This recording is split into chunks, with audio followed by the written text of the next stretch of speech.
Hey, good morning everybody. This is going to be the last part in my little series I got going on for my semi-permanent camp. I come out here pretty late last night, probably about 10-11 o'clock. Stayed the night, put out the sleeping bag, and didn't even build a fire last night because I'd already ate before I come out. I didn't bring my little camp dog with me because last time I come out here it was pretty cold. I probably got down into the 20s. It took her 3 days to warm up, and she didn't even want to go outside to use the bathroom. She was scared I was going to take her out and leave her. I finally had to pick her up and put her in the sleep bag with me that night that we stayed out here. Just going to go over pretty much my final things I'm going to do here at the campsite, and show you the finished product of what I feel. Even though there's always going to be little things I'm going to do here in the camp, I'm wanting to put up some kind of like small tool rack. There's two small pine trees right over here. I'm probably going to put a string up, and that's all I'm going to do. I don't want to clear this area too much because, like I say, it's not my land, and I don't want to be cutting down no live trees anyway. Most of the wood and everything you see here I brought in from other places that the wood had been cut already. This area right here, I was pretty lucky that all I had to do was clean out a little bit of scrub oak, and so it's pretty simple. I did find out, not last night, but a couple weeks ago when I come out here to stay, I found out one of the reasons why it was cleared so good, because I picked right in the middle of a game trail, and the game trail happened to be coyotes. I had 3 coyotes come up the other night, well, 2 weeks ago I reckon it was, came up last night, or that night, sniffing. So I didn't really think there was that many coyotes around here. However, I do think I saw some feral pigs back out by the river there, and I just barely seen the butt end of them, but I'm pretty sure they're just feral pigs. That'd be some kind of game. Of course, I don't hunt, so, and of course I wouldn't hunt on somebody else's land anyway, because I do know the people back over there, they do hunt this area. So let me show you what I got going on, and it's going to be kind of quick, and I'll show you a few projects that I've got going on that I'm going to do videos in the future. Okay, right now I'm cooking me some bacon and getting me some breakfast made, and but anyway, sleep system, of course.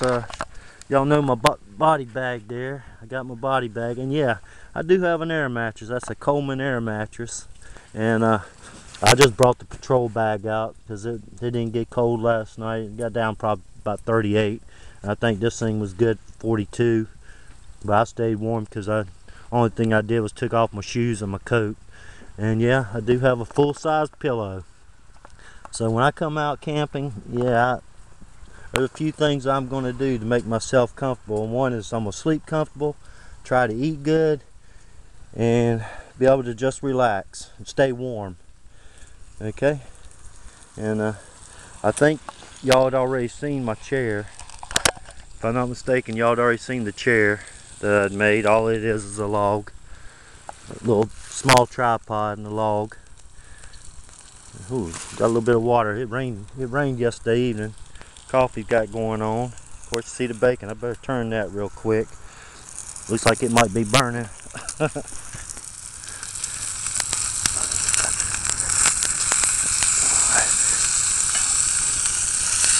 Yeah, I got a glove sitting right over there that I would put on normally. Okay, we got that turned. Okay, and I'm not sure, but I think y'all seen my little table workbench that I made. All I did was use let's see, a auger and a bit or brace, and drilled holes in that. Got that going on. Of course, I got a few bench dogs there that I can take in and out. One yoke and another bench dog right there I can take out. And that's going to help me with another project I'm going to be doing later on that I'm going to start working on. I've never done no wood carving, but I do have a wood carving kit that I made up thanks to Dave Canterbury in the series he's doing right now with self-sustainment tools and stuff for the for camping and, well, just for self-sustainment. And of course, got my candle lantern up there. And what I did, not this time, time before last that I come out here, I dropped my tarp down and lit that, and it kept it pretty warm inside there. Not warm enough for my little camp dog though. Like I say, she froze. I mean, she's 18 years old. She's you know, she's getting pretty up there in age. She ain't nothing but a poodle. She's not really a full camp dog. I mean, she's just a little house dog. And I do want to talk about this right here. If you haven't purchased any of these or decided to purchase any yet, these things are put out some great light, especially for whenever you're wanting to cook, or you got something that you really have to do at night and you need a lot of light. They put out a lot of light. And of course, you know, there's solar. This is the one that everybody's been talking about, the blow up. They say they float, and a lot of people probably use them for fishing. I don't know if it's legal here in North Carolina to use these, to throw them out in the water when you're fishing. Even though it probably is legal, because I know we used to float a car light. And of course, I got 5 gallons of water down there. That's mainly just used for putting out the fire. I bring in water. I did bring in some bricks. That's to put my grill on. I also brought in some firewood from home, so I ain't cutting none. Even though I've been gathering some, and I do have a lot of wet wood out here that I'm going to use.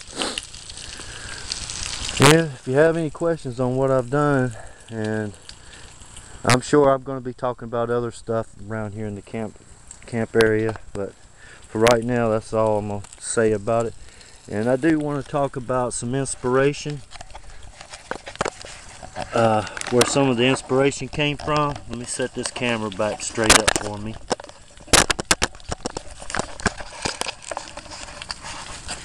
Okay. I'll just talk about some of the inspiration that I got. Just three channels. I want to give a shout out to Really Big Monkey 1. I mean, he's the one that come up with some of these weird ideas for some of these beds and stuff. Also, give a shout out to Mark of Survive Without. I think that's his name. He's over in Germany. Hey Mark, sorry if I got your YouTube channel wrong. And Chris from Wyndham Woodcraft. He's got a pretty nice semi-permanent campsite, and he's got it set up. He just put a big extension on his to make a super shelter, but I ain't gonna go all that limit. If it gets so cold that I really need heat, I'm staying at home. I've spent my time in the woods when I was younger. You know, in the Army, you're not allowed to build no fires or anything else. Let me catch this bacon real quick, and I'll get right back.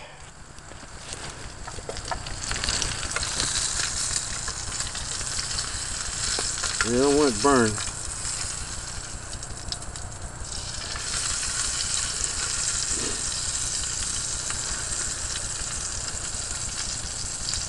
I need the oil for my eggs. Otherwise, I'd have just put it on a stick. Yeah, it's almost done. Cook a little bit longer. And anyway, yeah, I probably burned about half the wood I'd brought out last night or this morning so far. I have a bad habit. I reckon being military for so long, I got a bad habit. My normal wake up time is anywhere between 3 and 4 o'clock in the morning. So you spend that little bit of time piddling around with either a light or flashlight, headlamp, and of course fire. Just piddle around till it's daylight enough that you can do any kind of crafting or anything like that. But anyway, I want to give a shout out to those 3 channels. Thank you very much. And while I'm thinking about it, Merry Christmas to everybody, Happy New Year. And let me show you the projects I'm working on. I bought this knife off of Amazon. It cost me $8. It's supposed to be a trekker, like a Tom Brown trekker. Now I have done some wood splitting and feather sticking with the front part right here. And it's pretty sharp, but this back blade right here, there ain't no blade. All it is filed a little bit, but there is no blade right there at all, so I have to work on that. But it batons wood, it splits wood pretty good. The handle, I like the handle, but for $8, or I think I paid between $7 and $8 for it. Sheath ain't nothing really to talk about, but anyway, I'm gonna do some modifications to this, and I think the idea I got to get this, to see what I can do with it. I want to say Blackie, try to think of his YouTube channel. I can't think of his YouTube channel right now, but Blackie is his nickname. He goes by Blackie on his YouTube channel. And anyway, see the next project, and of course everybody knows that Dave Canterbury is doing the tool roll thing and the primitive tool stuff. I've been working on this kit for quite a while now, and it was inspiration pretty much from I'm gonna say Ben Hunt is most of my inspiration. If you don't know who Ben Hunt is, Ben Hunt wrote some books. I want to say years ago, probably 20s or 30s. He done wood carving, Indian crafts, camp craft, all type of stuff. But anyway, all this is a Lowe's nail bag that I sewed some little slots in to put some tools in. And of course I got chisels and gouges. Got my crook knife. Well, I call it a crook knife, but most people I think call them spoon knives. Anyway, I'm not going to take it out of the casing right there. And yeah, I made a big purchase, and this is probably one of the biggest purchases I've made with a knife.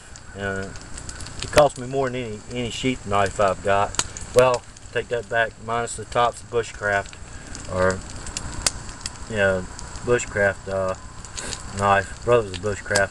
I bought me a Flex Cut, which has all your little spoon knives, your gouges and chisel on it. And yeah, this was a pretty big purchase for me. But I'm gonna give it a try. Let's say, since it got me a little campsite now, I'm gonna have to work on other things now. But anyway, that's just what's coming up in the channel. Naturally, I'm gonna keep on making, doing modifications to this and that. I don't try not to do too many product reviews. Reason being, because some I enjoy, some I don't enjoy, but I'm never going to be able to afford or really be interested in doing product reviews. Anyway, I hope you have a safe holidays, and I hope your family does too. Y'all take care. And I'm going to try to load these up in sequence.